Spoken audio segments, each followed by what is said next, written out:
ዘመናዊው ዓለም አገር በቀሉን የሕክምና ዕውቀት እንደ ጥንቆላ ወይም ከባዕድ መናፍስት ጋር የማገናኘት አዝማሚያ በጣም ይታያል።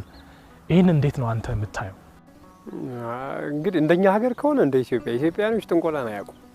ኢትዮጵያኖች ጥበበኛ ናቸው ሲባሉ ስነ ፈለክን ስነ ህይወትን ጠንቅቀው ተረድተው አሁንም ማሳያ ያለን ነገሮች በሙሉ ማለት በስነ ፈለክ ምርምራችን በስነ ህይወት ምርምራችን ሌላው ቀርቶ ስነ ህይወት ላይ ነው የኪነ ህንጻ የምህንድስና ጥበባችን ዓለም ያልደረሰባቸውን ነገሮች መሬት ላይ አሁንም ማህተም አድርገው ያሳዩ እኮ ኢትዮጵያኖች ናቸው።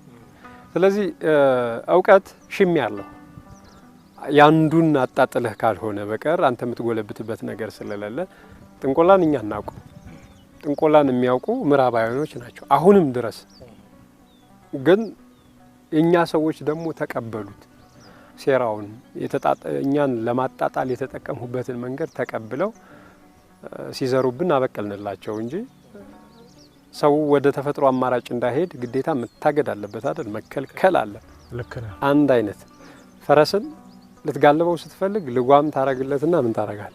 አይኑ ላይ ግራና ቀኝ እንዲያ ስለተደረግን ነው እንጂ መመርመር ጎጂ ነገር ካለው ማን ጎጂ ነገርን ይፈልጋል? ልክ ነህ። ጎጂ ነገር በማንስ ሰው ዘንድ ያስወድዳል? ኢትዮጵያኖች የሰሩት እስኪ ምን አለ ጥንቆላ የምትለው አውደ ነገስት እኮ ፈረንሳይ ነው የጻፈው፣ ኢትዮጵያ አይደለም የጻፈው። እነሱ ግን የቤተ ክርስቲያንን ታሪክ ለማጥፋት ከስር ሆኖ ለማውደም ሲፈለግ አላስፈላጊ የሆኑ እነሱ አሁንም ድረስ የሚያምኑባቸው ይሄ ዞዲያክ ምናምን እኛ እንደነሱ እኮ የጨረቃ ቀን የፀሐይ ቀን ምናምን እያልን አናመልክም። መስዋዕት አንሰጥ። እኛ መስዋዕት የምንሰጠው ለአንድ ለፈጣሪ ብቻ ነው፣ ለአምላካችን ለእግዚአብሔር ብቻ ነው፣ ለመድኃኒዓለም ብቻ። ለዛ ውጭ ማን ይሰጣል? ከስር ግን መጣው ገቡ